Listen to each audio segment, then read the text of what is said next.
Well, welcome to Plato's Pod, where we engage in a group discussion on selections from the complete works of Plato, the philosopher and geometer who wrote nearly 2,400 years ago. Today is April 16, 2023, and I'm your host, James Myers. It's a pleasure to be joined by members of the Toronto, Calgary, and Chicago philosophy meetup groups. Whether you've been with us before or are here for the first time, whether you have experience with or are new to Plato's works, I encourage you to add your voice to our dialogue. To contribute your thoughts, please use the raise hands feature in Zoom. To keep the discussion flowing and ensure everyone has a chance to speak, I'll call on you in the order that hands are raised, using first name only. I've suggested 3 themes and excerpts from today's reading of Plato's Lesser Hippias, also called Hippias Minor, and these are posted on the shared drive link to the event notice on meetup.com. We can focus on any of these or the other themes, and for everyone's benefit, please relate your comments and opinions to Plato's text. As we exchange thoughts on today's reading, I'll briefly summarize and try to connect different perspectives to a common thread. After we finish recording in 2 hours, I welcome anyone who wishes to remain online for Plato's Cafe, a casual half-hour discussion on Plato or philosophy in general. So the subject of today's reading is lying. The dialogue is between Socrates and the sophist Hippias, whom we met back in December when we read the Greater Hippias, and who also played a role in the Protagoras that we just finished reading. Today's reading asks us to consider whether the truth-teller and the liar are 2 distinct people. Surprisingly, Socrates declares that there is no case in which they are different people, and that the power to lie is exercised by the truthful. But then he wavers, at one point becoming lightheaded about the distinction, and this wavering might seem unclear to us. Is it because the line between true and false is somehow blurry from the perspective of either the speaker or the listener? Before we begin our discussion on the subject of lying, a bit of background might first be helpful. Firstly, on the character of Hippias himself. We probably all know people who, like Hippias, are boastful, conceited, and do not know the limits of their knowledge. We had a fantastic discussion on Hippias in December. I'd encourage everyone to listen to it and revisit the Greater Hippias, because as I discovered, the 2 dialogues are not separate and distinct, but really 2 chapters of the same story. Hippias, unlike his sophist counterpart Protagoras, is portrayed as buffoonish and lacking in wisdom, particularly in his inability to distinguish between cause and effect. We can recall Socrates' statement in the Phaedo, and from our own experience, that everything comes to be from a cause. But in the Greater Hippias, the sophist was unable to explain the difference between the form of the fine and the physical things that become fine by cause of the fine itself. Hippias, we observed, does not understand the order of cause and effect in time. Hippias places value only on the physically observable, not understanding the timeless nature by which we characterize those observable things and the role of reason as a cause. So our December discussion was particularly timely, occurring just as the phenomenon of generative artificial intelligence gripped the world with the introduction of ChatGPT. Does ChatGPT have knowledge of truth and falsehood based on the way that it is trained by the weighting of probabilities? Do the machine's trainers know the truth? One participant provided an example in which the machine clearly did not understand our physical limitations in time when it dispensed advice on how to stop a baby from crying. Since then, ChatGPT and image-generating AI applications like DALL-E have exploded into the global conscience, sparking a vigorous debate now underway about how the technology should be used and regulated. In fact, a few weeks ago, the Italian government banned ChatGPT, which is a sign of the serious concerns that exist over the effects of AI on our knowledge of truth and falsehood. So on the cover page of today's notes, I placed a reminder of what Socrates said about the divided line of knowledge, from 509D to 511B of the Republic, which I think could also be helpful background for our discussion today. It recalls the distinction Plato made at 28A of the Timaeus between the continually changing realm of becoming that is accessible to the 5 physical senses and the separate yet connected realm of being, which is accessible only to the mind and its sense of reason. In the realm of becoming, everything is in motion and therefore subject to constant change, and modern physics has shown that time, in the becoming of things, is subject to the second law of thermodynamics and Heisenberg's uncertainty principle, with everything physical beginning in a state of maximum order and ending in maximum disorder. The realm of being, however, is eternal and changeless, and therefore not subject to increase or decrease over time. It is the realm of being where the forms reside, grasped by the mind. I think particularly striking in the Republic's discussion of the divided line of knowledge is the soul's division of the intelligible realm of being into 2 parts. In one part, the soul investigates not from first principle, but from hypothesis, using as images the things that came into being before, and in the other part, the soul dispenses with the images and investigates instead by first principle, using dialectic. By logically combining these 2 parts, the soul then can make a reasoned unity, to borrow a term from a term used in the Phaedrus, and arrive at truth in knowledge. Perhaps then a conclusion we encountered in Plato's dialogue, the Cratylus, that wisdom is knowledge of motion, makes logical sense. So in today's reading, does Hippias display wisdom about the nature of truth? For that matter, we see both Socrates and Hippias lying in this dialogue, the difference being that Socrates lies voluntarily, while the lies of Hippias are involuntary. I thought we could begin our dialogue today by reading the passage from 366d to 367d, in which Socrates attaches the power to lie to the purported truth teller. And so here, I don't know if we would have a volunteer to help read this section. We have two parts, Socrates and Hippias, or I can do both. But why don't I do both? So this is from 366d to 367d. Socrates says, "Are you then merely wisest and most powerful, or are you also best in these things in which you are the most powerful and wisest, that is, in arithmetic?" Hippias says, "Best also for sure, Socrates." Socrates says, "Then would you tell the truth most powerfully about these things?" "I think so." "But what about falsehoods about these same things? Please answer with the same nobility and grandeur you showed before, Hippias. If someone were to ask what 3 times 700 is, could you lie the best, always consistently say falsehoods about these things, if you wish to lie and never to tell the truth? Or would one who is ignorant of calculations have more power than you to lie if he wished to? Don't you think the ignorant person would often involuntarily tell the truth when he wished to say falsehoods, if it so happened, because he didn't know? Whereas you, the wise person, if you should wish to lie, would always consistently lie." "Yes, it is just as you say." "Is the liar, then, a liar about other things, but not about number? He wouldn't lie about numbers?" "But yes, by Zeus, about numbers too." "So we should also maintain this, Hippias, that there is such a person as a liar about calculation and number." "Yes." "Who would this person be? Mustn't he have the power to lie, as you just now agreed, if he is going to be a liar? If you remember, you said that one who did not have the power to lie could never become a liar." "I remember I said that." "And were you not just now shown to have the most power to lie about calculations?" "Yes, I said that too." "Then the same person has the most power to say falsehoods and to tell the truth about calculations. And this person is the one who is good with regard to these things, the arithmetician." "Yes." "Then who becomes a liar about calculations, Hippias, other than the good person? For the same person is also powerful and truthful as well." "Apparently." "Do you see then that the same person is both a liar and truthful about these things, and the truthful person is no better than the liar? For indeed, he is the same person, and the two are not complete opposites, as you just suppose now." So that was that section, and the idea that, I guess, to be able to lie is first to know the truth. And then we'll get later into the question of lying voluntarily and involuntarily. But what Socrates is saying here is that the liar is not a separate person from the truth teller. They are the same people. And maybe that means that in each of us, there is a bit of liar as well as truth teller. And are we capable of knowing our own lies? We see here, and maybe I'll just skip briefly to this section here. It follows kind of immediately after this. This is 368b to 369b. This is where Hippias attributes to himself skills that he really doesn't have. I mean, he surely can't believe all of this. So maybe this is just Socrates trying to demonstrate that in each of us, we have the capacity to lie or to tell the truth. And then it's a question of choice, what we do. And here, I think we see Hippias lying, but he doesn't know that he's lying. So he's lying involuntarily. So I'll just read this because it's a good continuation. So this is 368b.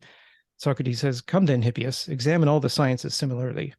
Is there any that's different from these, or are they all like this? You are the wisest of people in the greatest number of crafts, as I once heard you boasting. In the marketplace, next to the tables of the bankers, you told of your great and enviable wisdom. You said you had gone to Olympia with everything you had in your body, the product of your own work. First, the ring you were wearing, you began with that, was your own work, showing that you knew how to engrave rings. And another signet, too, was your work, and a sturgill and an oil bottle which you had made. Then you said you yourself had cut from leather the sandals you were wearing, and had woven your cloak and tunic. And what seemed to everyone most unusual and an exhibition of the greatest wisdom was when you said that the belt you wore around your tunic was like the very expensive Persian ones, and that you had plaited it yourself. In addition to these things, you said that you brought poems with you, epic, tragic, and dithyrambs, and many writings of all sorts in prose. You said you came with knowledge that distinguished you from all others on the subject, and I was just now speaking of, and also about rhythms and harmony, and the correctness of letters, and many other things besides, as I seem to remember.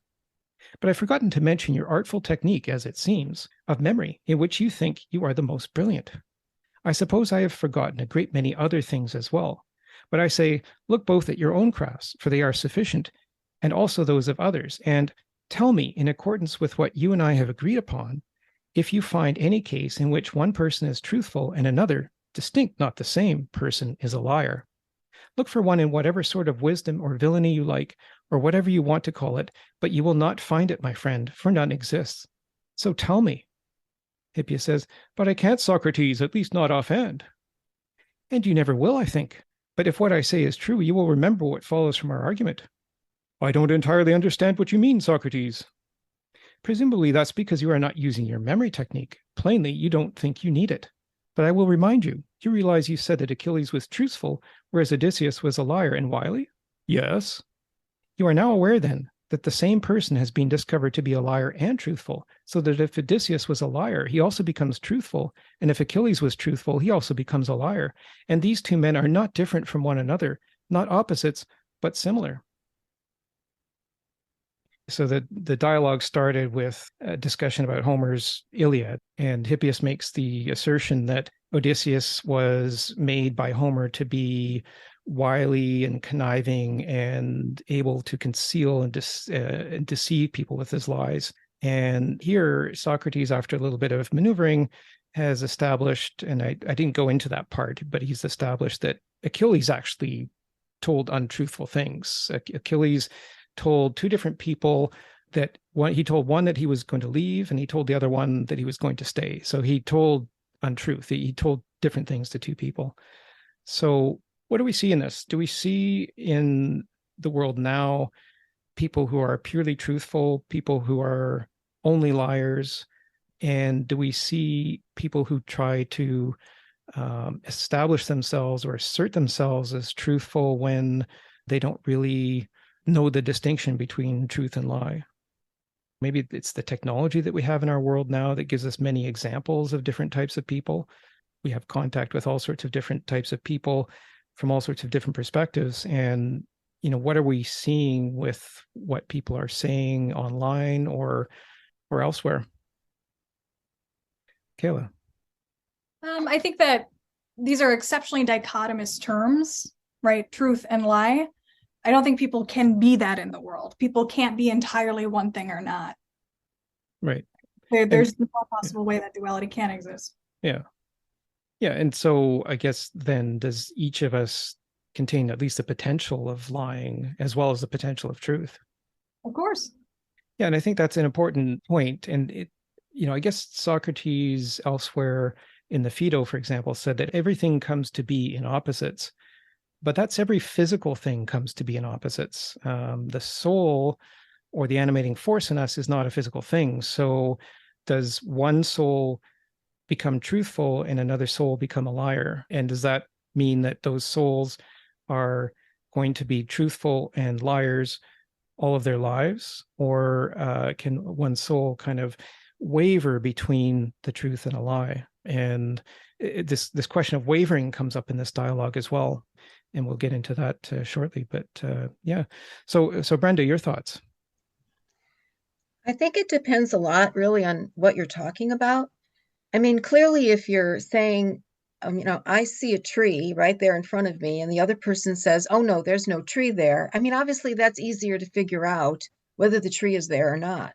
But for a lot of things, it involves a value system. A lot of things that people talk about are, a value system. This morning I was talking to my sister and she's all upset about her son. And I'm not going to say to her the honest truth of my observation, which is, why are you so bent out of shape? That's not going to help her. So, I think, so would you say that I lied to her because I didn't really tell her what I really thought? No, I absolutely would not say that. So I think, there's a lot of ways of looking at this. And I think, as Kayla kind of mentioned, it's not a black and white issue. There's many, many gradations, and there's many aspects in between that have to be considered. But I do agree with the overall statement that we all are truth sayers and all liars to some extent, probably some more than others. You brought up what goes on. I think you're talking about modern politics, where obviously there are outright mistruths being told. So, anyways, that's what I have to say about that. And that's a great observation. Maybe we could call that example of what you said as a white lie, or we've heard that term. I don't know if you would use that term, but we've heard that term before. And I've certainly told what I would consider to be white lies, which I don't think are things that harm anybody. They're meant to really not make people feel bad by not saying what I truly think. And maybe that's what Socrates is doing here throughout this dialogue. He never confronts Hippias to say what he truly thinks of what Hippias is saying. Socrates is like that. He doesn't ever really say what he truly thinks. He's always just questioning. And there's a number of lines in here where he says, "You'll know the wise person by seeing that I am questioning the wise person. That's how you'll know that I think that you're wise. Not that I will say that you're wise, but that's how you'll know that I think that you're wise, by questioning." So yeah, I guess there's degrees of untruths. There's the untruths that hurt people and the untruths that are designed not to hurt people, but maybe just to smooth things over. So that's a really good example. Cesare, your thoughts? Okay, so why is this a thing? I mean, we all lie. Lying is a useful tool. People do that all the time in order to gain an advantage in combat and in the marketplace. So, yeah, I mean, it's just what we do. The question is, what are the effects of that?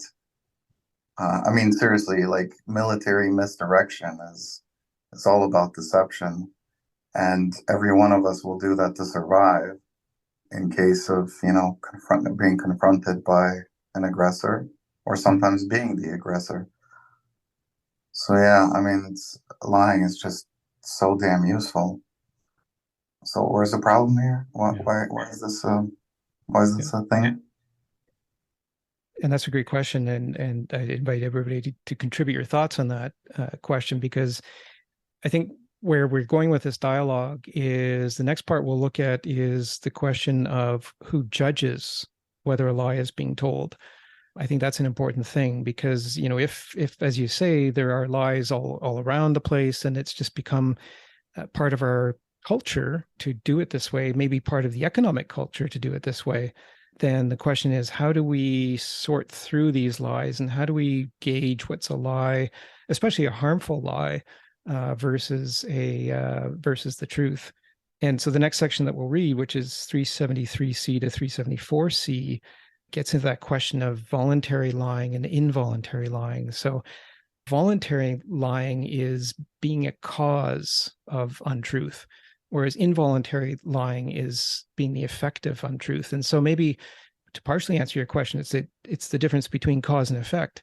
Do I want to be the cause of untruth? I would think I would prefer to be the effect of untruth. I don't want to cause untruths. I think that would be worse. But then Socrates comes to the surprising conclusion that the truthful person who voluntarily tells a lie is better than the one who involuntarily tells a lie. So we get into that discussion. So that, I think that's an important thing. And then to take it from what Brenda was saying about the value system, we'll see that too in this next reading, where they're talking about doing bad things physically, like running poorly. But then Socrates raises the interesting question, we'll see, he asks about gracefulness, which is a value judgment. And that's where we get bent out of shape, to use a term I think that Brenda used earlier, that we don't agree on the value things. And that's where I think understanding truth from lie is especially important, because it's polarizing now. It's polarizing people. People are having difficulty agreeing on values. And the Protagoras, which we just finished discussing in 3 episodes, was all about whether virtue can be teachable. And so we have this question, Socrates said virtue can't be taught. And if it can't be taught, then how do we deal with differences in values? And how do we determine who's lying about values and who's telling the truth about values? So it was a great question. Those were a few thoughts, but if anybody else wants to offer an opinion, I'd love to hear it. So, like, if you just look at using truth versus lying just as a tool, the real question is, what are the results of that? Are you building a better society? Are you building better relationships because of it? Or are you destroying those? And obviously, it's going to be judged by the members of that society, members of those relationships, potential future members, or, people who might not be interested in such relationships. So that's really the end goal. So again, it's really just the truth and lies, just a paintbrush that you use to create a painting, right?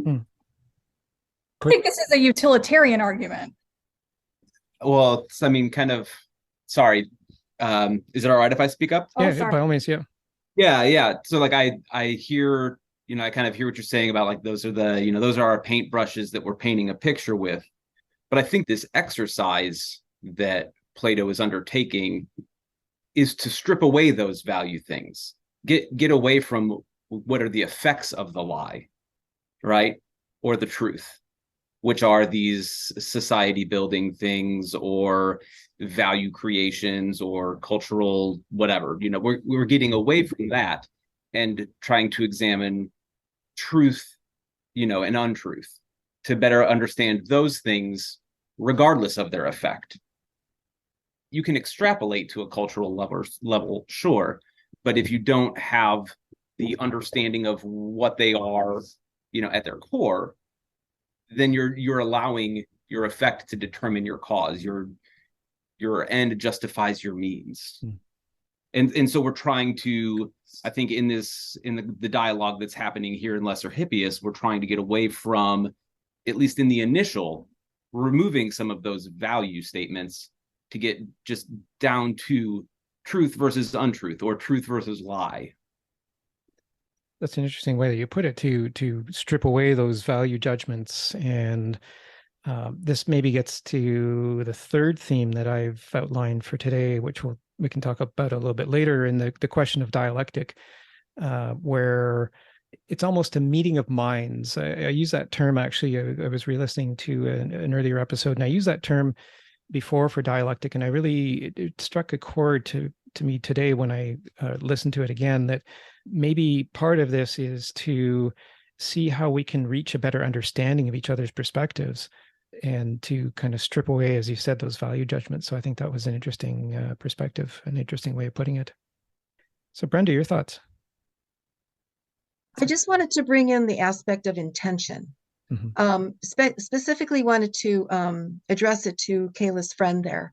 Do you think that intention, you talked about result, would you say something about how you feel about the intention of telling a lie or telling the truth? Does that matter? Does that come into the mix? So, I mean, in response, it can. But I think, again, I think that the dialogue that Plato was creating here is attempting to not necessarily have that discussion, especially in the early going, right? Because later in the discussion, we will add, the unintentional liar versus the intentional liar. So we will get into intent, but I think the start of the conversation is laying the groundwork. Like, what are the dynamics of, telling the truth and an untruth? And, what does that look like? And what is, there's some language in the text that describes it as good or, something like that. But even if you replace the word good, like in my own notes, I wrote preferable, right? And, we can get into, later in the text, we'll get into we talked about lameness of limbs and athletic ability and all of that. And, we're kind of drawing these parallels of, well, which is preferable? Again, that's adding value into it. But, the intention, I think, does play a role, and it plays a role in the cause and effect of all of these, of these interactions. But to start, we're trying to, define our terms, lay out what is truth and what is untruth. What is the source of truth and untruth, which is what we'll get into in the intention part, like the unintentional liar versus the intentional liar. So I do think that it is impossible to separate me when I lie, like, from my intention. When I do undertake that activity, there's a goal I have in mind, absolutely. But I think to start, you just want to say, what are these things that we're looking at, as opposed to why, like, not, left arm and right arm, like, well, okay, they are left arm and right arm. Mm-hmm. Now we can get into the, what do they do? Why do they do? Yeah, thanks. I didn't realize that this was that I was supposed to read the dialogue before. So oh no. Yeah. So thanks. You pointed out that the idea of intention is coming. Yeah. Thank you. No worries. And actually I have that on the screen. Maybe I can read this bit then to get us more into that topic. So thank you for raising that, Brenda. And this is not too far along from what I read before. I put this under the heading of who judges the virtue of voluntary and involuntary action. So in this case, voluntary and involuntary lying. And I thought that maybe voluntary lying, as I said earlier, is you're being a cause. You're being a cause of the untruth. Whereas involuntary, you are more the effect. You don't know what you're doing, but something has caused you to lie. So that's where I kind of saw a difference. And that's where I tied it back to what happened in the greater Hippias, where Socrates demonstrated that Hippias did not know the difference between cause and effect. They had that wonderful debate about the meaning of the fine. And Hippias could only indicate what things he thought were fine, but not how they were caused by the fine itself. And of course, when we talking about value judgments, I mean, fine is a huge value judgment from the Greek word kolon, meaning fine, beautiful, excellent. It could mean a bunch of different things depending on your translation. And so there's all of that value judgment in there. And Hippias just was unable to go back to the original value. He was unable to find the first principles of the fine. He was only able to tell of things that he thought were fine. And there was that example of a soup spoon. So Hippias said that anything that has fine things in it, like gold, is necessarily fine. Socrates says, well, is a gold spoon the best spoon for eating soup with, or is a wooden spoon better for eating soup with? And so that's where Hippias had to back down and say, well, okay, I think gold is a fine thing, but maybe it's not fine in every case. It's appropriate in some cases, but not always fine. So yeah, that was an interesting kind of value judgment area that we ran into in that episode. And we'll see that, I think, here too. So that was just a bit of background here. So I'll just maybe read this section here, 373C to 374C. Socrates says, I want very much, Hippias, to investigate what we were just now saying, whether those who go wrong voluntarily or those who go wrong involuntarily are better. I think the most correct way to pursue our investigation is as follows. You answer. Do you call one sort of runner a good one? I do. And one sort bad? Yes. You think the one who runs well is a good runner, one who runs badly a bad one? Yes. And one who runs slowly runs badly, and one who runs quickly runs well? Yes. In a race then, and in running, quickness is a good thing and slowness bad? What else would it be? Which one is the better runner then?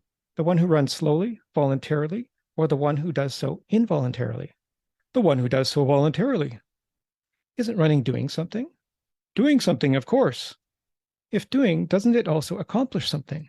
Yes. So one who runs badly accomplishes something bad and shameful in a race. Bad, how else? One who runs slowly runs badly? Yes. So the good runner voluntarily accomplishes this bad and shameful thing, and the bad runner involuntarily? So it seems, at least. In a race, then, one who accomplishes bad things involuntarily is more worthless than one who does them voluntarily. In a race, at least. What about in wrestling? Which is the better wrestler, one who falls down voluntarily or involuntarily? One who does so voluntarily, it seems. Is it more worthless and shameful in wrestling to fall down or to knock down the opponent? To fall down? So also in wrestling, one who voluntarily has worthless and shameful accomplishments is a better wrestler than one who has them involuntarily. So it seems.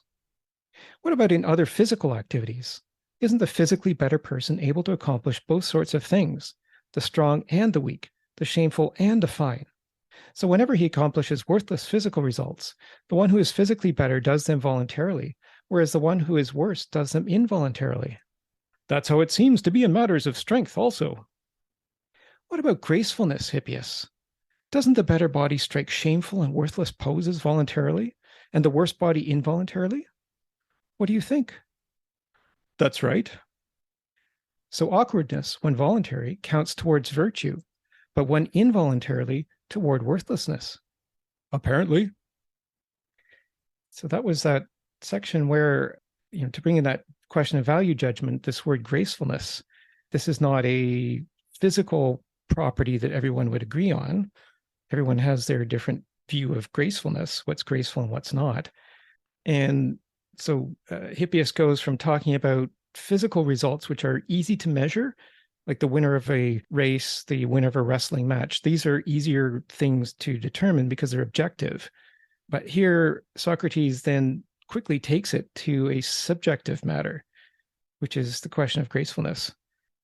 And then we have this problem because if a good soul who knows the truth is doing bad voluntarily in a physical thing, that might produce one result. But is this question of awkwardness, as Socrates says, when voluntary count toward virtue, but when involuntary toward worthlessness? I mean, we're not all blessed with gracefulness. And how are we to judge truth and lie in that kind of value judgment? Any thoughts on that, Kayla? This shows up in my work a lot too. So we're trying to people often use physical ways to describe emotions and internal private experiences. So we assess values based on how we perceive them from schemas and automatic thoughts and all of that part that develops. I really like this intentional separation of body and mind to kind of trip up. Yeah, good point. Yeah, that's the separation of body and mind, or the soul and the physical. The soul may be the metaphysical and the physical body. It's easier to gauge truth in the physical than it is in the metaphysical. And, Socrates says many times, and we heard him saying at the end of the Protagoras, that measurement is the greatest skill that we can have. Protagoras was the sophist who thought that man was the measure of all things. And so that implies that man is capable of measuring all things, including metaphysical value things, which, seems to be rather more difficult. So Hippias didn't claim that man is the measure of all things. It was Protagoras. Protagoras was a much more well-spoken, thoughtful sophist, I think, than Hippias. Whether the real Hippias was that way, as boastful and conceitful as he's painted here, is a question. I don't know if it really matters. I think the point here is that we all know people like Hippias who come forward with these claims and reach these conclusions without really applying a full measure of reason, which is that where the mind goes into that realm of being, which is not this changing realm of becoming that the physical body lives in, and reaches into that realm of being to really kind of try to find where it's standing on that divided line of knowledge that I talked about from the Republic. So Brenda, your thoughts? The example you gave, the statement you gave, man is the measure of all things. So you can actually use that as a great example to deal with this issue of lying or telling the truth. I can argue that statement both ways. Man is the measure of all things because there's nobody else around to measure it except man. But then you can say that the statement is not truth because we simply can't say that it's the end of the road. We can only say that it's the best we can do because we're the only ones around to measure something. So it's a very good example of how you can see a lie in there, but it just depends on how you're looking at it. There's actually truth and a lie both present at the same time. Yeah, I love that. It's really, it reminds us that we are the observers, or at least the soul is the observer. It uses the five physical senses to the extent that it can. There's certain things that aren't accessible to the senses, such as truth. where we have to go into that realm of eternal being to find at least the path towards truth. But to the extent that we are the observers, we are the ones who are measuring, and we are the ones to which the measurements make a difference. Like, this is what we do during our lives. And that's why I think Socrates said that that's the most important thing, is that we are able to make measurement. And this is why he continuously talks about math, numbers. He's always talking about even and odd numbers. And, I could get into that. I have some thoughts, I think, on why he keeps doing that. He doesn't do that in this dialogue, but he does that in a number of places. And that's, I think, really saying that it is critical that we measure, but are we capable of measuring all things and doing so correctly? And so the line, I think, in the Theaetetus, which was where it was first raised, was Protagoras said in the Theaetetus, man is the measure of all things, of the things that are, that they are, and of the things that are not, that they are not. So it's this ability to determine unequivocally what is real and what is not real. And I think we are getting into a world now where technology is delivering some potentially really unreal things to us. In fact, there was a horrific story last week about a woman, I think, who received a phone call, and the voice sounded like it was from her child. And I think this was the story that the person who sounded like her child said that they were kidnapped and a ransom was demanded. But in fact, it wasn't her child. She could have sworn that it was her child speaking, but it was actually an AI generated voice. And that's a case where we get into this lie situation where we think it's real. We have no reason to believe it's not real, but we can be manipulated. And I think that's a really significant problem if we think that we're capable of measuring all the time the difference between real and unreal. So yeah, thanks for bringing that. The observer, we are the observers, and that to us it makes a difference. And I think maybe to answer a question that was asked earlier, maybe that's one of the main reasons that this dialogue is important. So thank you for that.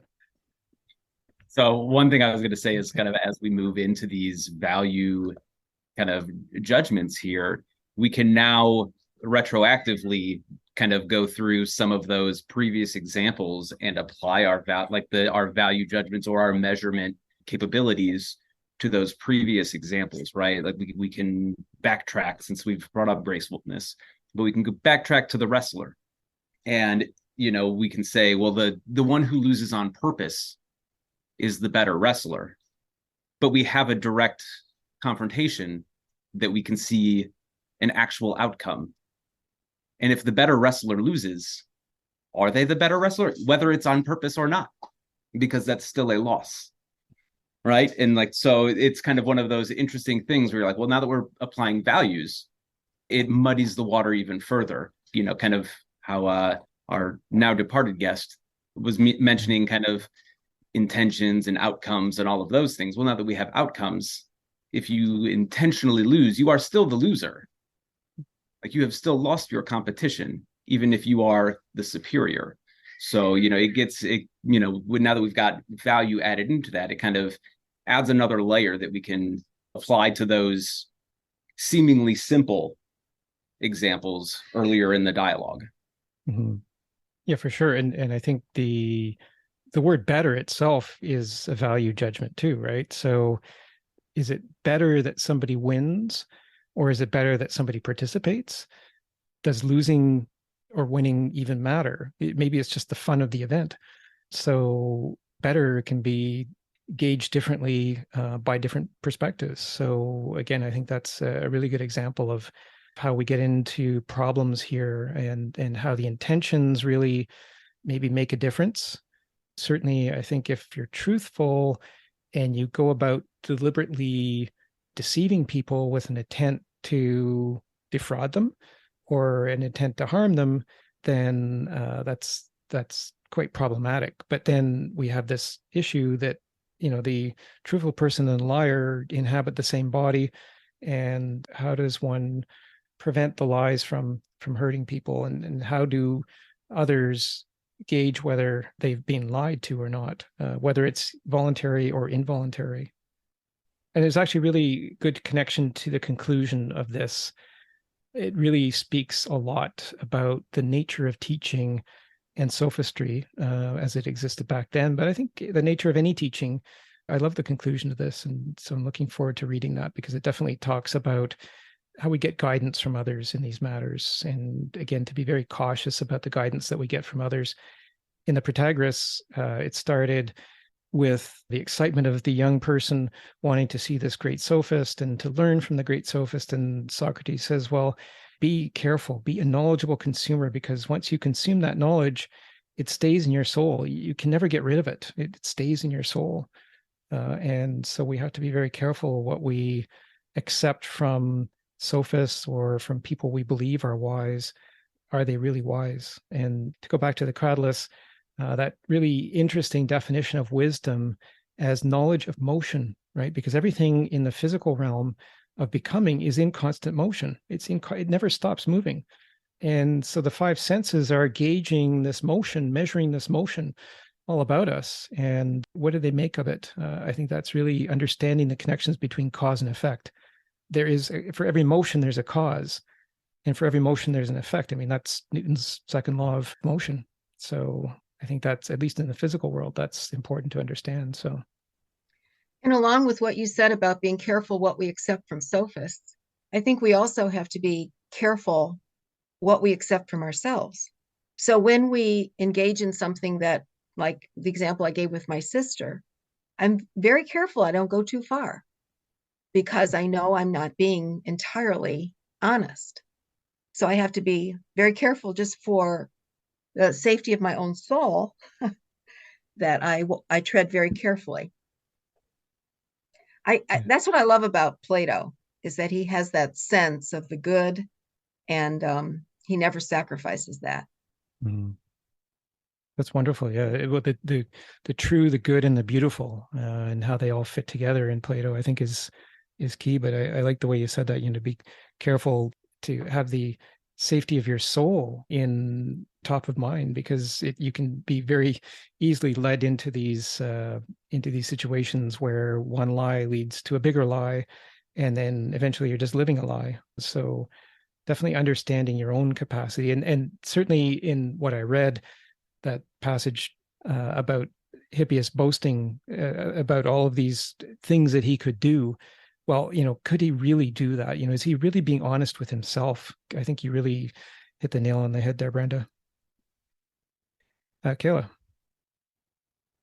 When we're talking about moving from intentional versus, involuntary and voluntary truth-telling, I think I'm under the interpretation that this is being described in like permanent ways or static ways, but this is very fluid, right? You can oscillate from telling the truth voluntarily and involuntarily within the same sentence.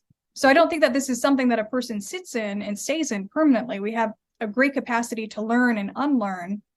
When we think about absorbing other people's influence, wisdom, whatever we want to call about that, continue to use those critical thinking skills, but also let's not fragilize the human mind.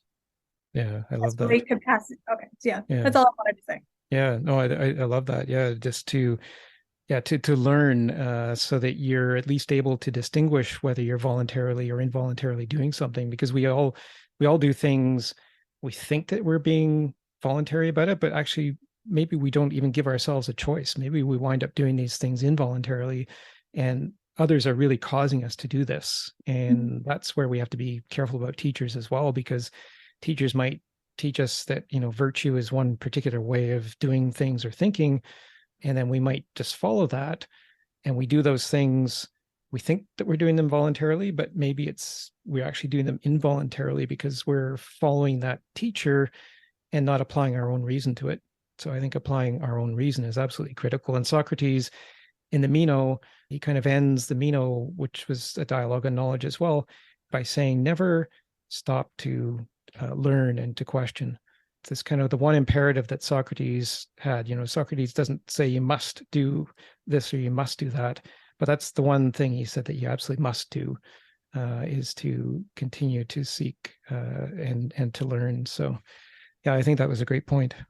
Just in the way that he says in the Apology, the unexamined life is one not worth living. So it's very dire that we hold critical thinking and testing. And I'm so sorry about my cat. She's No really worries. down right now. No worries. Life is one not worth living. We have to constantly assess values that were given from a young age to an old age. It's a critical part of being a human. Yeah. Yeah, that's a great way of putting it. And I love what he said too, again, to go back to the Theaetetus, which is also on knowledge. He implied that if we don't examine our lives, we become kind of just caricatures. I've forgotten the words. I've reused them on notes several times, but he says that the greatest evil is to not see yourself, to lose the ability to see yourself. And then you just become a caricature and you become a puppet for everybody else to use you, and you become worthless. So I think that's a great admonition, is that we should always be able to see ourselves, to be able to reflect on ourselves, and to understand what we're doing. Because if we don't, then we wind up doing things that are just involuntary and quite harmful, I think, to others. So excellent observation. So I thought maybe just to move on to this other part here, this idea of dialectic and questioning and wavering, because Socrates mentions a number of times that he wavers. So he's come out with this bold opinion that that doing things, lying voluntarily is better than lying involuntarily. And then he says, I waver about it. So he's just being cute Socrates, I guess. But I thought I'd read a couple of parts here. This is from 369c to 370a. This is before that part that I just read before. And so this is where Hippias is calling out Socrates for his way of arguing. And we see this in almost every dialogue that Socrates is involved in. You always think that Socrates knows the answer before he asks the question.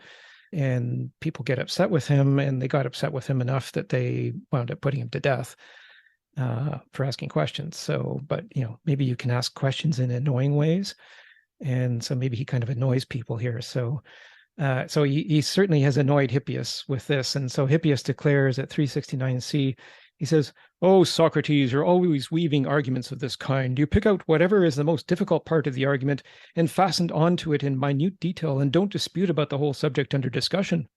So now, if you wish, I'll prove to you by sufficient argument, based upon much evidence, that Homer made Achilles better than Odysseus, and not a liar, and whereas he made the latter deceitful, a teller of many lies, and worse than Achilles.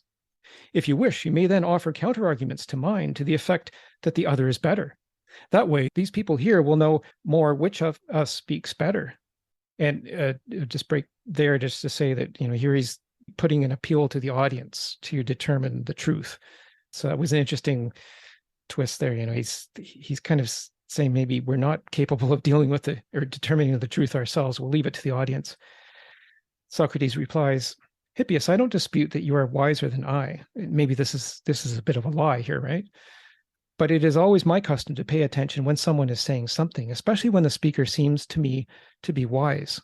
And because I desire to learn what he means, I question him thoroughly and examine and place side by side the things he says so I can learn. If the speaker seems to me to be some worthless person, I neither ask questions nor do I care what he says. This is how you'll recognize whom I consider wise. You'll find me being persistent about what's said by this sort of person, questioning him so that I can benefit by learning something.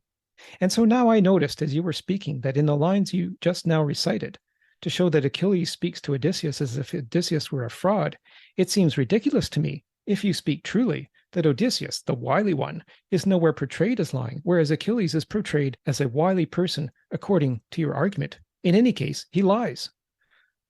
So I thought this section was interesting from a couple of perspectives. So here, as I mentioned before, in they're talking about this particular part of the Iliad, and again, Hippias has said that Homer intended for Odysseus to be the wily liar and Achilles to be truthful. And so Socrates has reminded Hippias that Achilles told a lie. As I mentioned, he said to one person that he was leaving, he said to the other person that he wasn't. So he told a lie. So he concludes anyways, he told a lie. Whether he's better or not, he told a lie. So I thought that was interesting. And again, maybe just to support the idea that we all have that truthful part of us or potential in us, and that potential of being a liar. The other thing I found interesting was in this part where he says, if the speaker seems to me just to be some worthless person, I never ask questions, nor do I care what he says. This is how you'll recognize whom I consider wise. And I think he's really addressing Hippias there, but Hippias doesn't really know that he's addressing Hippias there. So Hippias has assumed that Hippias is wise, but Hippias is not examining himself. He's not living that examined life. So I think this was an interesting kind of sideline here, and it's this kind of irony that Socrates keeps putting in these things. So that was one part of that, and then I have another section here. This is just actually before what I just read. This is 372a to 373b. Socrates says, "Didn't it emerge just now that voluntary liars are better than involuntary ones? But Socrates, how could those who are voluntarily unjust and are voluntary and purposeful evildoers be better than those who act in that way involuntarily? For these people, there seems to be much lenience when they act unjustly without knowing, or lie, or do some other evil. The laws, too, are surely much harsher towards those who do evil and lie voluntarily than towards those who do so involuntarily." You see, Hippias, I am telling the truth when I say that I'm persistent in questioning wise people. It may be that this is the only good trait I have, and that all the others I have are quite worthless. I make mistakes as to the way things are, and don't know how they are. I find it sufficient evidence of this, that when I am with one of you who are highly regarded for wisdom, and to whose wisdom all the Greeks bear witness, I show myself to know nothing. For I think pretty well none of the same things as you do. Yet what greater evidence of ignorance is there than when someone disagrees with wise men? I have one wonderfully good trait which saves me. I'm not ashamed to learn. I inquire and ask questions, and I'm very grateful to the one who answers, and I've never failed in gratitude to anyone. I've never denied it when I've learned anything, pretending that what I learned was my own discovery. Instead, I sing the praises of the one who taught me as a wise person and proclaim what I learned from him. So indeed, now I don't agree with what you are saying, but disagree very strongly. But I know very well that this is my fault. It's because I'm the sort of person I am, not to say anything better of myself than I deserve. To me, Hippias, it appears entirely the opposite to what you say. Those who harm people and commit injustice and lie and cheat and go wrong voluntarily rather than involuntarily are better than those who do so involuntarily. However, sometimes I believe the opposite, and I go back and forth about all this, plainly because I don't know. But now, at this moment, a fit of lightheadedness has come over me, and I think those who voluntarily go wrong regarding something are better than those who do so involuntarily. I blame the preceding arguments for my present condition, making it appear to me now that those who do any of these things involuntarily are more worthless than those who do them voluntarily. So please be nice and don't refuse to cure my soul. You'll do me a much greater good if you give my soul relief from ignorance than if you gave my body relief from disease. But if you wish to give a long speech, I tell you in advance that you won't cure me, for I couldn't follow you. If you are willing to answer me as you did just now, you'll benefit me a great deal, and I think you yourself won't be harmed. I might justly call for your help too, son of Apomantus, and here he is referring to Eutychus, for you goaded me into a discussion with Hippias. So now, if Hippias isn't willing to answer me, ask him for me. This is where Eutychus, who only has a few lines in this whole dialogue, chimes in. He says, well, Socrates, I don't think Hippias will need us to plead with him, for that's not what he said earlier. He said that he wouldn't flee from any man's questioning. Right, Hippias? Isn't that what you said? I did, but Socrates always creates confusion in arguments and seems to argue unfairly. Oh, excellent Hippias. I don't do that voluntarily, for then I'd be wise and awesome according to your argument, but involuntarily. So please be lenient with me, for you say that one who acts unfairly involuntarily should be treated leniently. So I love that section. There's so much going on there.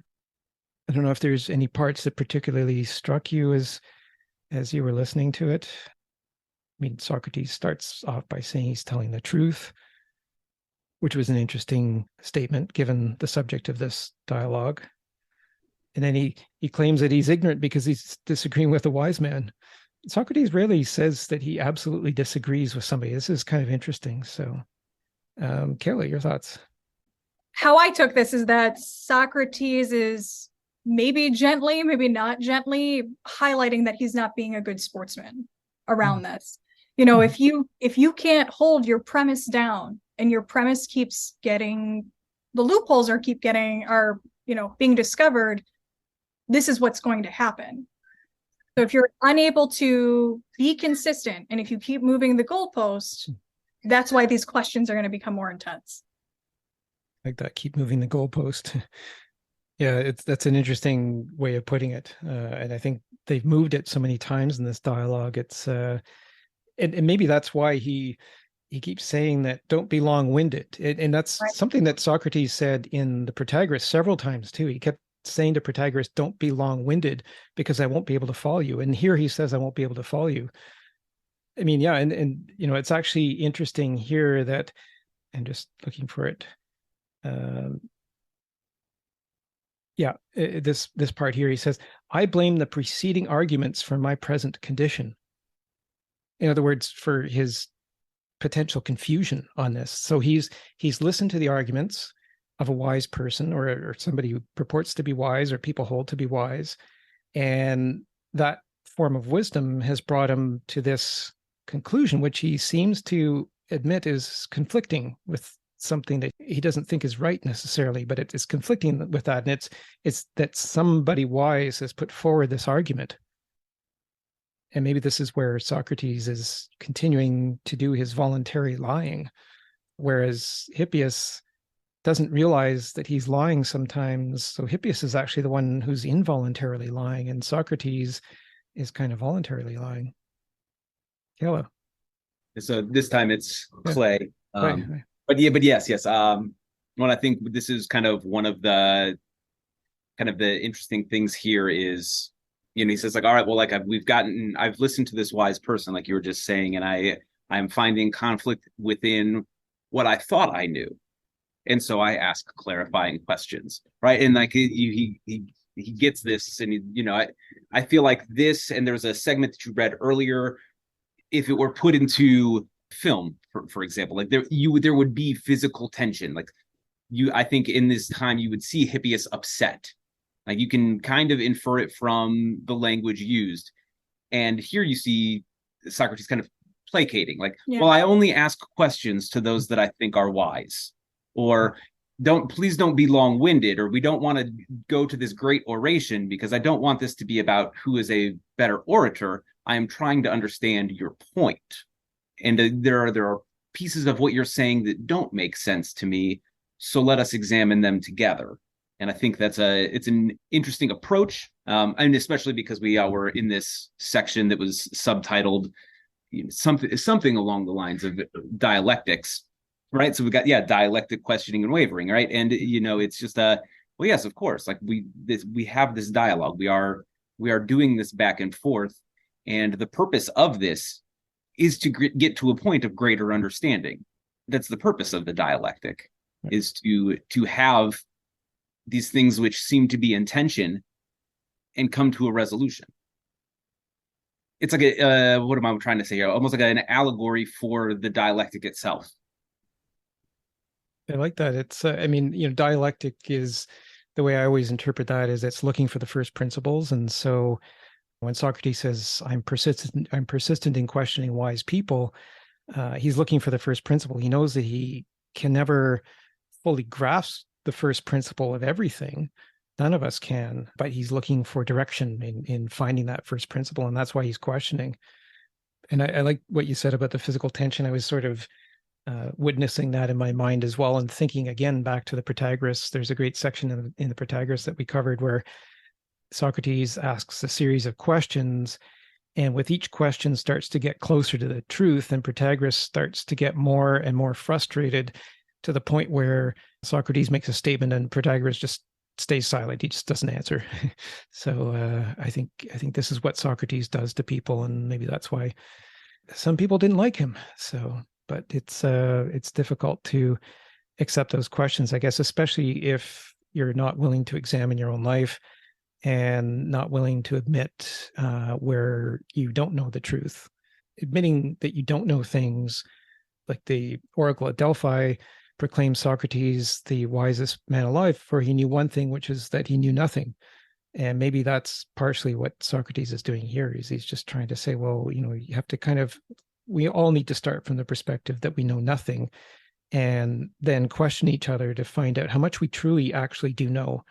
Like the notion that Hippias said that somebody who does wrong involuntarily should be treated leniently in that earlier part of that reading. Maybe that's what we kind of assume. Maybe that's a tradition, but is that necessarily right? Or maybe it's better that we stop people doing wrong involuntarily by educating, by spreading knowledge so that people don't do wrong involuntarily. So there's several ways of seeing that. And, I love the ending of that. Hippias declares that Socrates creates confusion and seems to argue unfairly. So his pride has been wounded, as you said, that kind of physical tension there. And I love this ending line, oh, excellent Hippias, I don't do that voluntarily, for then I'd be wise and awesome, according to your argument, but involuntarily. So those who do wrong voluntarily are wise and awesome. So he's playing on that conclusion, he's calling into question that conclusion. So please be lenient with me, for you say that one who acts unfairly and voluntarily should be treated leniently. And again, that's that convention that he's questioning. So this is great. There's so many things happening in this section that I thought I wanted to highlight that. And then to move from there to the conclusion of the dialogue, just a short part here that I can read, 376a to 376c. I really like this because I think it's driving at a lot of things that Socrates is trying to say about the sophists. So, a sophist is somebody who has wisdom, supposedly, but a philosopher, which includes the root of sophism, is somebody who loves knowledge. And so maybe Socrates is trying to say something here in this section from 376a to 376c. So this is right at the end of the dialogue. So again, Socrates is going back to the point. So he says, so the more powerful and better soul, when it does injustice, will do injustice voluntarily, and the worthless soul involuntarily? Apparently. And isn't the good man the one who has a good soul, and the bad man the one who has a bad soul? But surely he has. So the one who voluntarily misses the mark and does what is shameful and unjust, Hippias, that is, if there is such a person, would be no other than the good man. I can't agree with you in that, Socrates. Nor I with myself, Hippias. But given the argument, we can't help having it look that way to us now at any rate. However, as I said before, on these matters, I waver back and forth and never believe the same thing. And it's not surprising at all that I, or any other ordinary person, should waver. But if you wise men are going to do it too, that means something terrible for us if we can't stop our wavering even after we've put ourselves in your company. And there ends the dialogue. And what do we take away from that conclusion? There's several things I think that he says here. Hippias disagrees, and Socrates says again that he's wavering. And maybe in saying that he's wavering, he's saying that none of us is able to hit the truth directly, and so we always are moving from one side to the other of the truth, some just closer than others. So Kayla or Clay? It's Clay this time. Well, yeah, and so I think it's this is something interesting because we've been one of the themes that you've been steering us back towards is how wisdom is, oh, and now I forgot it. Is what knowledge in motion, right? Yeah. Knowledge of motion, yeah.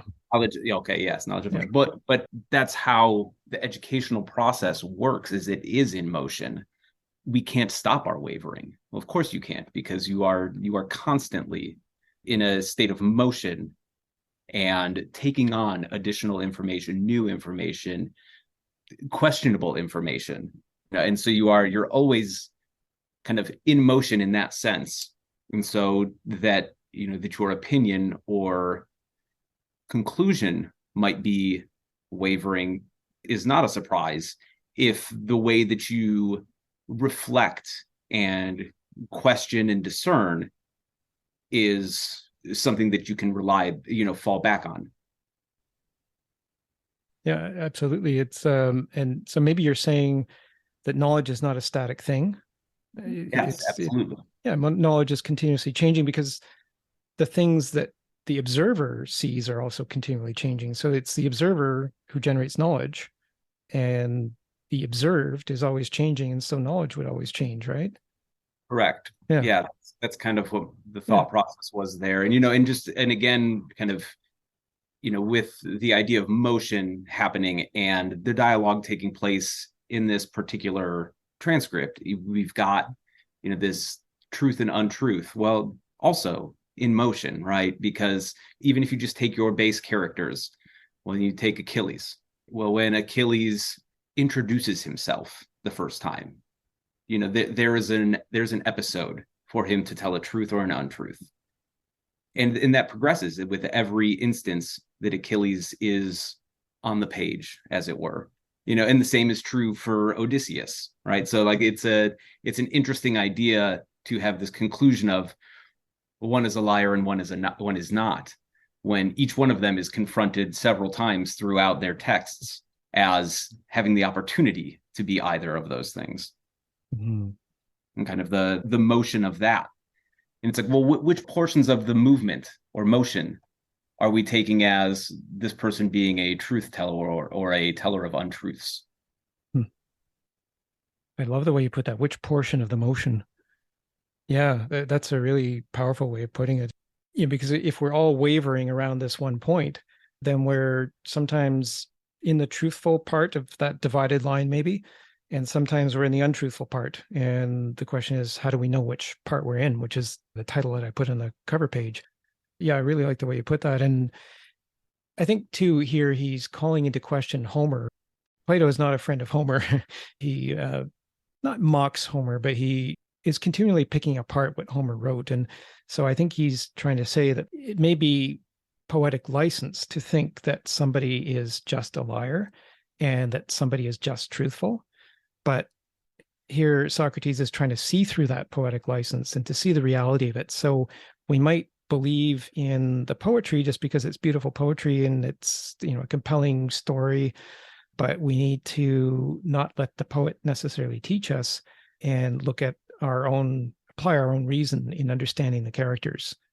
I think that was a really important lesson of this. And that's why he started with part of the Iliad, that very famous poem, questioning that assumption that Odysseus is the wily one, and Achilles is the honest one. And I think he's maybe successfully found an example where that's not true, and we need to question what the poet has said. So that's great. Yeah. Brenda, your thoughts on that or anything else on this? Yeah, I really like the idea of bringing up the idea of motion, and I like using the word motion much better than the word waver. Although they both connote, obviously, movement, waver has a very negative characteristic, I think, attached to it, where motion is just honoring this flow, this natural change that would occur. I really like, James, how you made the differentiation between a sophist who claims to be wise and a philosopher who loves wisdom. I think you summarized everything with that expression, because what that meant to me was the sophist is going to argue his points. He's going to make all these distinctions and all these discriminations, and he's going to try to pin this down. Good, bad, lie, truth. Whereas the philosopher who loves wisdom loves the process, accepts it all, and basically captures that idea of motion that Clay was talking about and just honors the whole process. I really, really think you nailed it with that use of that expression. Thank you. And yeah, I mean, you really nailed it, I think, when you said that the philosopher loves the process and loves the motion. I hadn't thought of it that way before. Yeah, I think Socrates here clearly likes the process. I think Hippias becomes more challenged by it. And certainly in the Protagoras didn't necessarily love the process. So yeah, that's maybe a good conclusion, is that the sophist wants to reach the conclusions which are in truth not entirely knowable and require dialectic, which is a process between people. But to hold yourself as wise and others as unwise kind of is maybe an abuse of the process. So whereas Socrates just asks questions, I like that, loving the process. That's great. Kayla? Can you clarify something for me? Because when I think about these folks talking, I see it as like nearly a game, right? Like it's a sport, the argument of debate. So when I think about Hippias, he's coming to the baseball game with his bat, his glove, and then when the game gets too hard, he's refusing to play. Am I seeing that correctly? There's a bit of that.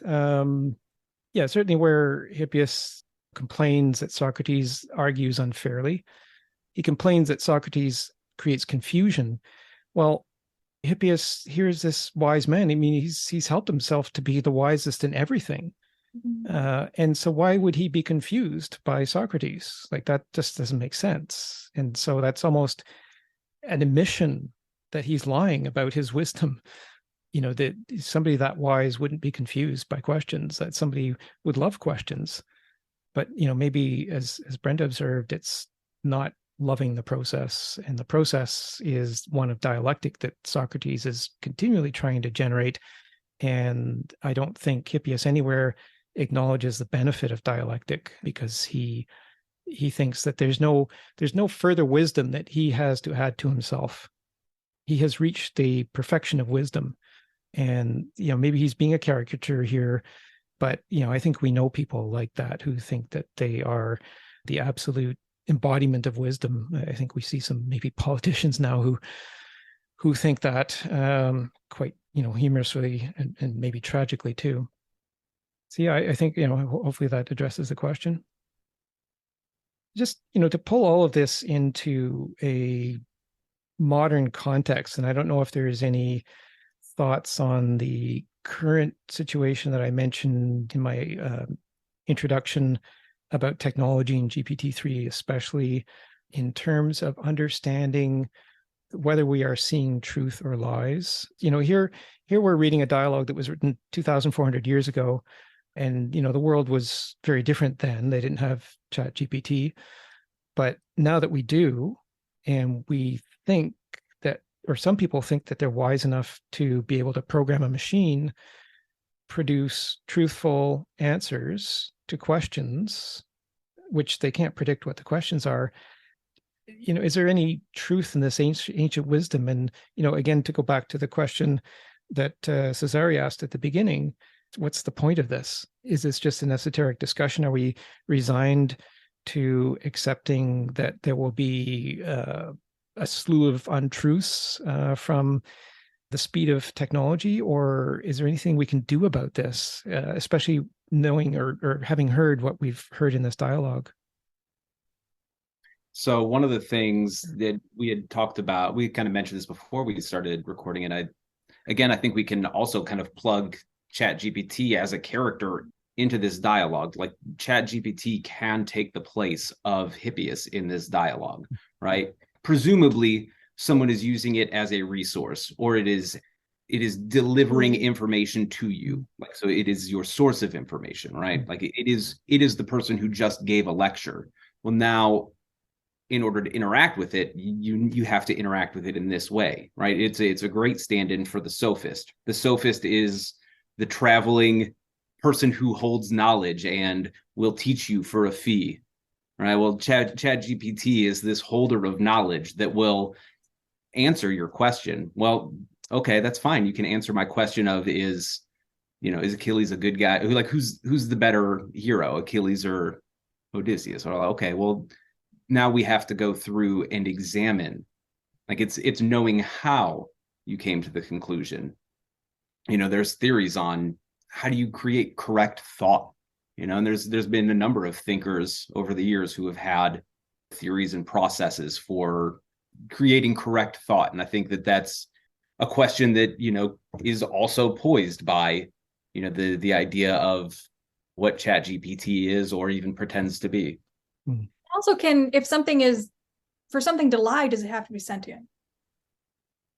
That's a great question too. Or is it the programmers who are maybe involuntarily lying in the output, in that they didn't program it to lie, but it did lie. And so they, through the machine, are involuntarily committing lies? Yeah, that's fascinating. And so as Clay said, does it hold knowledge? Well, what is knowledge? And here I go back to Meno 98A, which is a quote that I put on the cover page. I love this. Meno was the first dialogue of Plato's I read many years ago. And I love it. It was short, straight to the point, but there was some really good nuggets of truth in there. And in this one, Socrates said, all knowledge is recollection. And then he went on in 98A to explain what he meant by recollection. So he says, for true opinions, as long as they remain, are a fine thing, and all they do is good, but they are not willing to remain long, and they escape from a man's mind, so that they are not worth much until one ties them down by an account of the reasons why. So if ChatGPT can't give us the account of the reasons why, and the account could be very long, but that's what it needs to do, right? Because the reasons why something exists now could go back 2,400 years ago. It could go back 1,000,000 years ago, right? If we can't get the full account from the machine, how are we to determine if that's actually knowledge or not? I think that's an important point. And I love, what you said, Clay, about, putting ChatGPT in the place of Hippias. I think, to be fair to the developers of ChatGPT, they acknowledge that there are some serious problems with it. In fact, on OpenAI's website, it warns that the machine can hallucinate. I know some people, actually, I saw one commentator last week saying we should stop using these human terms with the machine. The machine doesn't hallucinate, it just gives the wrong answers. But that warning is there. So to be fair, there are warnings, but I can tell you there's people who are already using ChatGPT to code. GPT-4 technology that's underpinning that is being used to generate computer code. And who knows whether it's generating it properly or not. People just put in a query, generate this, and it reaches all areas of the web and somehow does what you ask it, but does it give you the account of the reasons why? No. So I think that's a critical point about knowledge, to know what knowledge is. And I don't think any one of us is a perfect judge of what knowledge is. And that's the benefit of dialectic, I think. And there's this other quote here too on the cover page from Phaedo 92b to 92c. Socrates says, imagine not being able to distinguish the real cause from that without which the real cause would not be able to act as a cause. It is what the majority appear to do, like people groping in the dark. They call it a cause, thus giving it a name that does not belong to it. And so that goes again to that point of the account of the reasons why. The account of the reasons why is the account of the causes, right? So if Hippias or any other wise person can't tell you what the causes are, then are they truly wise? Are they knowledgeable, right? Or are they just kind of making stuff up or going along with convention? There was the term in the Protagoras, the tyranny of convention. And this is maybe something that we need to think about maybe in the technological development, is that we don't fall into the tyranny of convention. Actually, I'm thinking back to that episode that we did on the Greater Hippias. And I think it was the participant Olga who mentioned, the right answer is not always just the answer that's closest at hand. And I think that's sometimes where we fall prey to these assumptions that the answer appears immediately, and because it's so quick and because it sounds good, we think that it's the right answer. Maybe it's a lie. So I think we're faced with some very powerful technology here, very powerful technology. And it's one thing for me, I've lived for more than 5 decades, so my experience tells me, or it gives me some intuition, what's truth and what's potentially a lie. But I worry about younger people who haven't had that experience or training, and how are they going to determine this good sounding output of the machine, whether it's actually correct or not? They're not told why. They're just given a answer that appears to be well put together, some argument put into it, and but really it's generated by the machine being trained on probabilities. And do we always deal in probability? Like, where does knowledge come into that account? So yeah, I think some very important things in this dialogue and in Sophists in general, and going back again to Plato's take on knowledge in the divided line from the Republic. I think that's so key, because when Plato talks about knowledge, this is what he's thinking about, that knowledge is not just an absolute, but it exists in this divided line. And it's not something that just the physical senses can reach. It's not something that just the sense of reason can reach. You have to put both the observation and the reason together to come out with a synthesis, which is knowledge. I think that's really the key of this divided line section from the Republic, 509D to 511B. So, any other thoughts about the relevance of this dialogue? Any other points that we could take away from this, maybe? Kayla? I know very little about ChatGPT. It just is not in my world of work. But am I hearing you say that ChatGPT has an opportunity to skew knowledge with our younger people, with like critical thinking? Yeah, I worry about that. And I think there have been some examples of outputs. The interesting thing about ChatGPT is through my LinkedIn network, I've been seeing people put various questions to ChatGPT, and they'll put the question, and then they get a response which is tragic or funny or just completely out of line, and so they'll post the response. So I've been reading all of these questions and all of these responses that people have been getting from ChatGPT, and a lot of the responses are just simply wrong. Mm-hmm. But they're presented in a way that sounds very convincing. It's using properly formed sentences, appealing to what appear to be facts, but it's just the way that it puts the facts together is wrong. It's not using all of the relevant facts necessarily. So, I mean, some of the outputs have just been very bad, and that's why the developer, to their credit, warns about the dangers of this machine and warns about its potential to hallucinate. So a young person who doesn't have the benefit of a lot of teaching, maybe a young person in high school, for example, is faced with a essay deadline tomorrow and doesn't have enough time to finish it, so turns on ChatGPT and asks it to write an essay, which it's happening.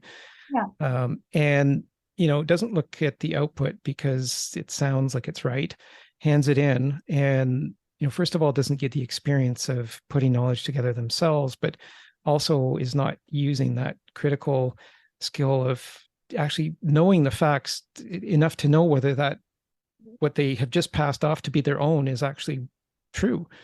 And I think that's the danger, is that we want to take shortcuts in our busy lives, and if the machine presents something that looks passable, well, what the heck, let's use it.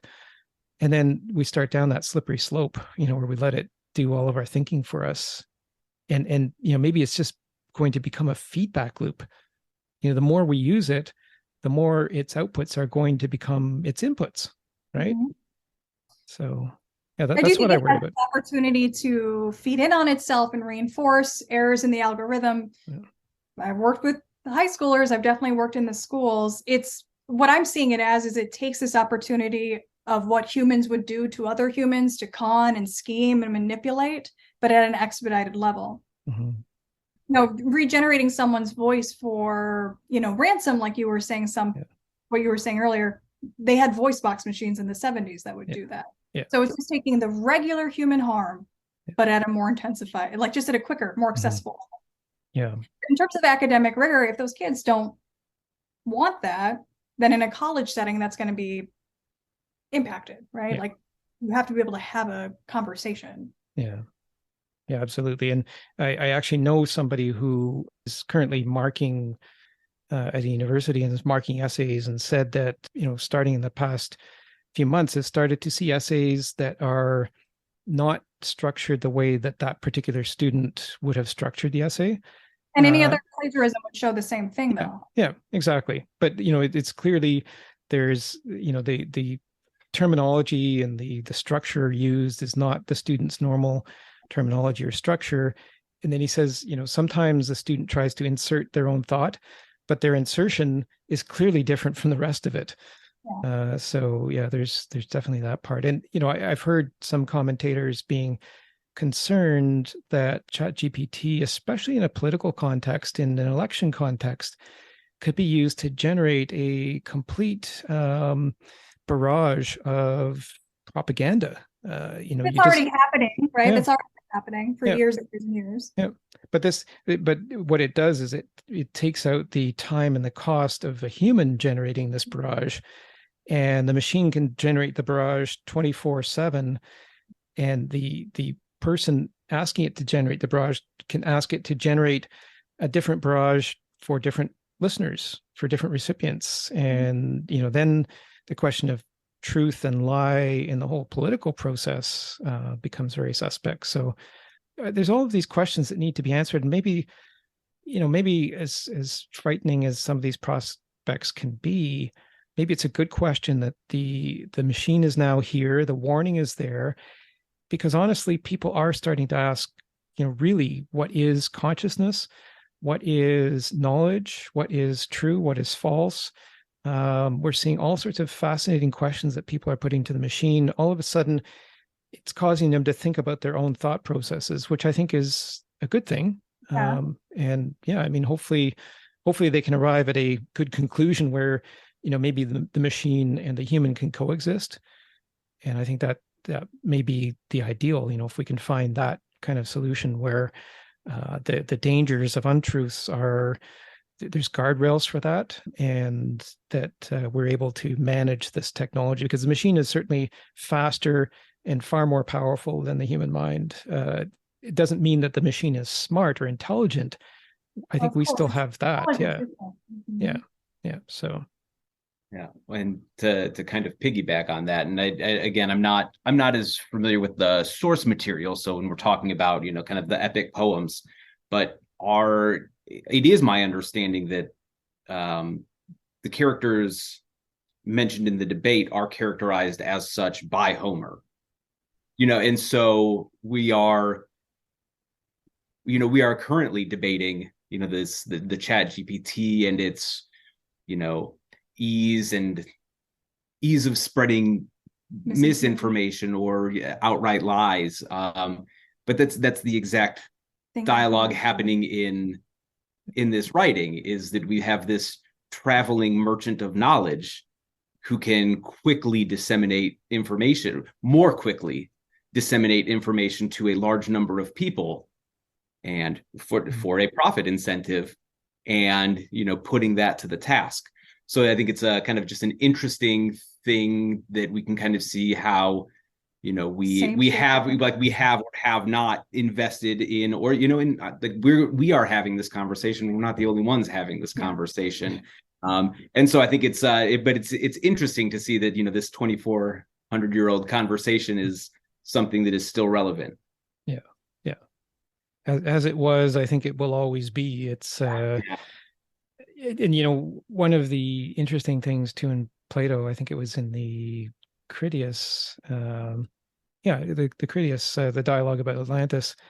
The assumption that we make now is that time is linear, that what we know today is greater than what anybody in the past knew. So that means that there's an assumption underlying, I think, most people's thinking about time is that it's linear, but actually Plato makes the point in the Critias that time could actually be circular and come back on itself.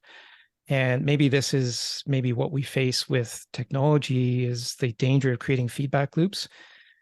Things just start to go in circles, and we need to keep that. If time is a circle, we need to keep the circle moving and never static, so that we get stuck in time. And I think that's maybe a key lesson there. And we're always going to be subject to the risk of untruths in this realm of becoming, in which nothing is ever static. Everything is always moving.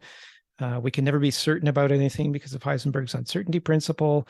The more you know about the speed of something, the less you know about its momentum, and vice versa.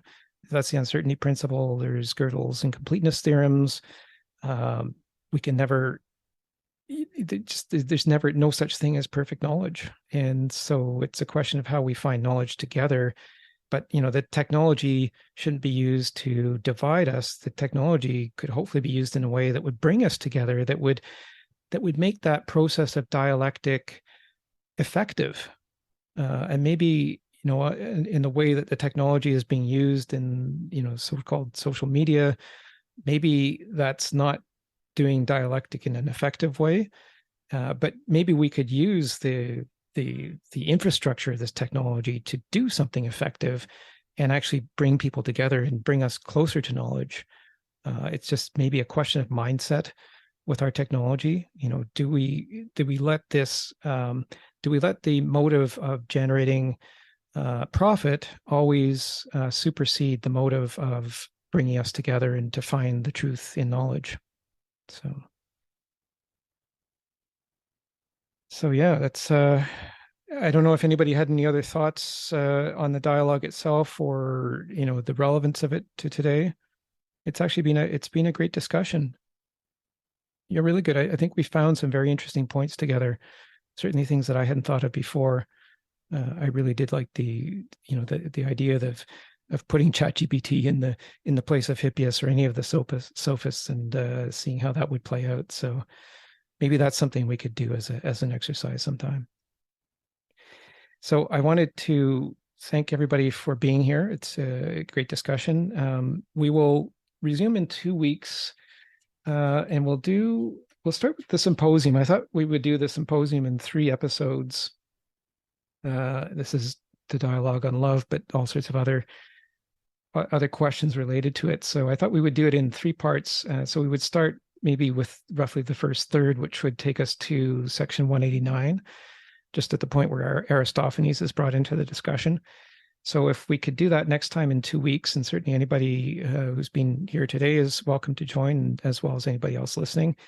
It's been great to have you here, some new participants. It's great to see. And so I look forward to gathering in 2 weeks to start the symposium, and I will turn off the recording, but invite anybody who wishes to stay online for Plato's Cafe, just a casual half-hour unrecorded discussion on what we've just talked about or philosophy in general. So again, thank you for attending, and I do hope to see everybody in 2 weeks.